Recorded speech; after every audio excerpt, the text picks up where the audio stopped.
Sean threw back his whiskey, chuckling at the holovid of mealworms in uniforms, larping on the battlefield with play guns.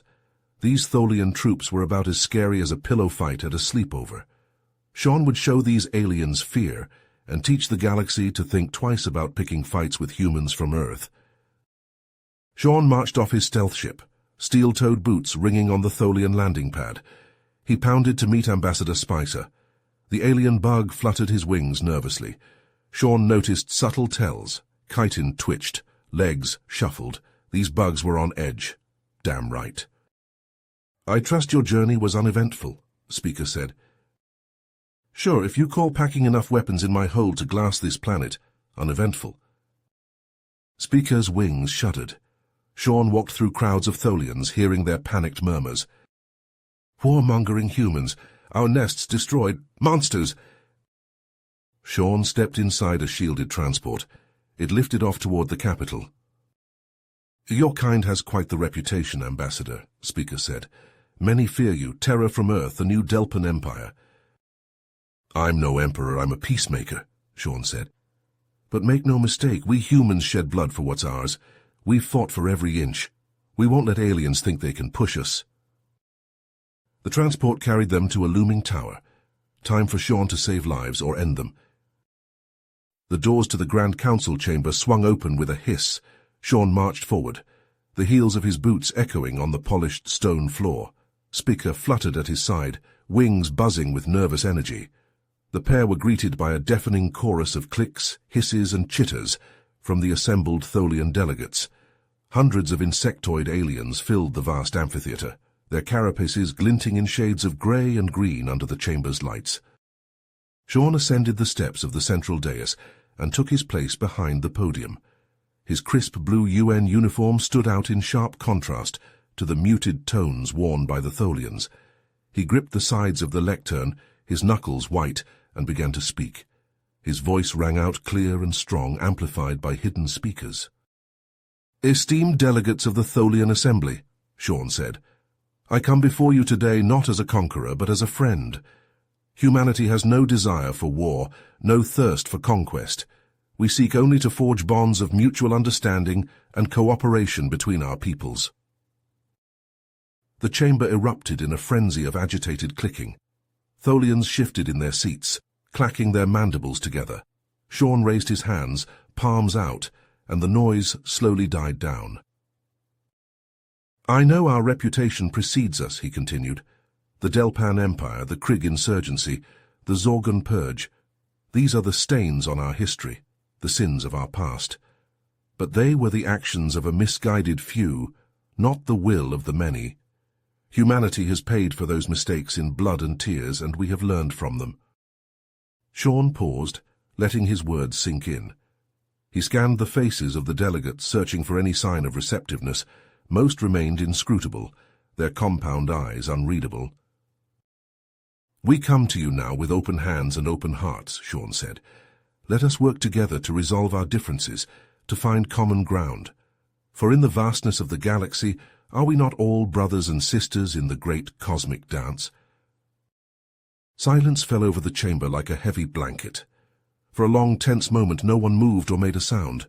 Sean's heart hammered in his chest. Had his plea fallen on deaf ears? Had he misjudged the Tholians' willingness to forgive? Then, slowly, a lone Tholian in the front row rose to its feet. It lifted its serrated forelimbs and began to clap them together, the sharp edges clacking like castanets.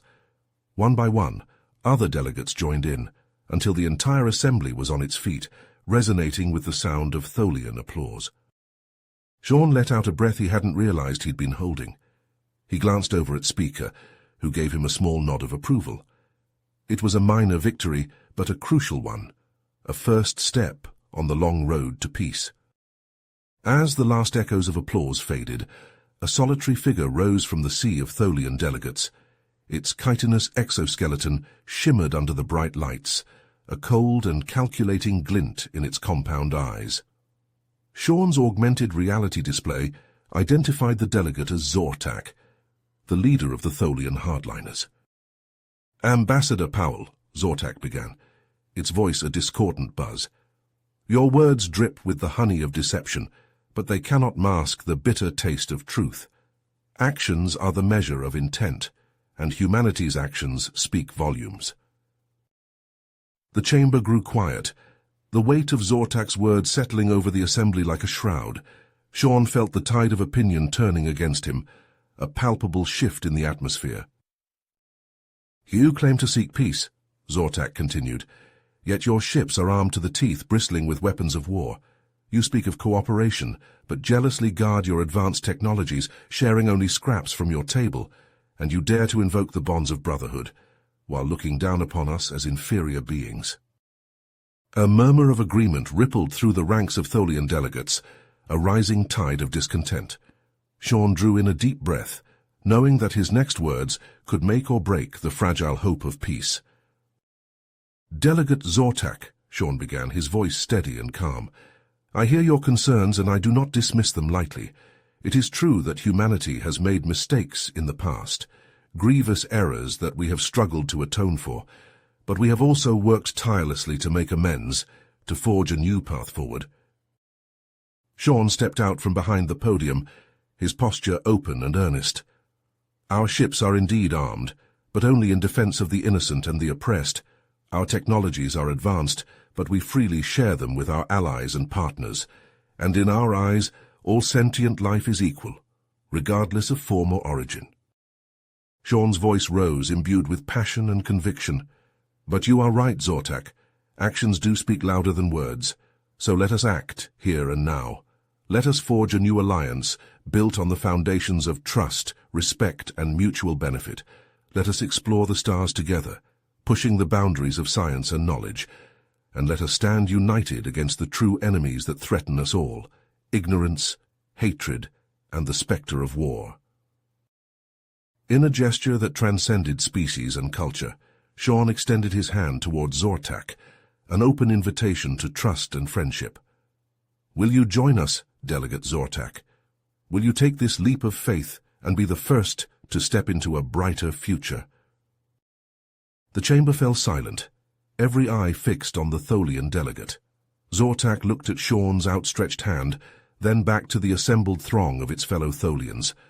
With a deliberate motion, it reached out and grasped Sean's hand in its own, the serrated edges of its chitinous fingers pressing into Sean's flesh. The council erupted in a cacophony of applause and agitated clicking, a mix of approval and dissent. But Sean barely heard it over the pounding of his own heart. He had won a powerful ally, but he knew the real battle was only just beginning. As the last echoes of applause faded, Sean and Speaker slipped away from the council chamber, retreating to a private room to hammer out the details of the new alliance. The door slid shut behind them with a soft hiss, cocooning them in a bubble of quiet. Sean rolled up his sleeves and leaned over the holographic display table, his brow furrowed in concentration. Spicer took up position across from him, its serrated forelimbs dancing over the controls. Together they pored over star maps, trade routes, and defense packs, their voices rising and falling in animated discussion. "If we establish a joint patrol along this corridor," Sean said, tracing a glowing line across the map, "we can secure the main shipping lanes from pirate incursions." Speaker clicked its mandibles in agreement. "And by sharing our quantum entanglement communication protocols, we can ensure instantaneous coordination between our fleets." They worked in seamless tandem, the human and the Tholian, their differences forgotten in the shared pursuit of a common goal. Hours slipped by, marked only by the gentle hum of the holographic display and the soft rustle of Speaker's wings. Suddenly an alarm blared through the building, shattering the tranquil atmosphere. Sean's head snapped up, his hand instinctively reaching for the sidearm at his hip. The door to the chamber burst open, and a Tholian guard rushed in, its carapace heaving with exertion. "Ambassador Powell," the guard buzzed, its voice tinged with urgency. "We have a situation. A human mining colony in the Argus sector has gone dark. We suspect Krieg raiders." Sean felt his blood run cold. The Krieg were a savage, nomadic species, known for their brutality and their utter disregard for life. If they had attacked a human colony, the consequences could be catastrophic, not just for the colonists, but for the fragile peace he had worked so hard to build. I need to get to my ship, Sean said, already moving toward the door. If the Krig have taken human hostages, we need to act fast. Speaker's serrated hand clamped down on Sean's arm, holding him back. Ambassador, let the Tholian fleet handle this. If humanity gets involved, it could be seen as an act of aggression. Sean shook his head, his jaw clenched tight. I can't sit by while my people are in danger. He paused, his mind racing. But you're right. We need to handle this delicately. An idea began to take shape in Sean's mind. A risky gambit that could either cement the alliance or shatter it forever. He turned to Speaker, his eyes blazing with intensity. What if we worked together? A joint human-Tholian rescue mission, a show of unity and cooperation. Speaker's compound eyes widened in surprise, its mandibles clicking rapidly. It's never been done before. The risks are high, but the rewards... The rewards could be the foundation of a lasting peace, Sean finished, his voice ringing with conviction. What do you say, my friend? Shall we make history? For a long moment, Speaker was silent, its insectoid features unreadable. Then, slowly, it reached out and grasped Sean's hand in its own, the sharp edges of its chitinous fingers pressing into his flesh. Let's do it, Speaker buzzed, its mandibles curving in the Tholian equivalent of a smile. For the colony and for the future. As one, the two diplomats raced out of the room, their footsteps ringing in perfect sync against the polished stone floor. A human and a Tholian, united in purpose and resolve, ready to face whatever challenges lay ahead. Sean's mind raced as they navigated the winding corridors of the Tholian Capitol building, already formulating plans and contingencies. He knew the risks were high, that a single misstep could undo all the progress they had made. But he also knew that this was a moment of truth, a chance to prove that humans and Tholians could work together, fight together, bleed together. As they burst out into the open air, the twin suns of the Tholian homeworld beating down upon them, Sean felt a surge of adrenaline coursing through his veins. He glanced over at Speaker, saw the same fire burning in its compound eyes. Together they strode towards the waiting shuttlecraft, their steps never faltering, their gazes fixed on the horizon. The colony needed them. The future needed them. And they would not fail. The USS Odyssey burst from hyperspace, flanked by a phalanx of gleaming Tholian ships. Their hulls shimmered with restrained power, weapons primed and locked on the jagged silhouettes of the Krig raider fleet. The marauders swarmed around the beleaguered mining colony, poised to strike like hungry wolves. On the bridge of the Odyssey, Sean gripped the arms of his command chair, his eyes hard as flint. The tactical display painted a grim picture.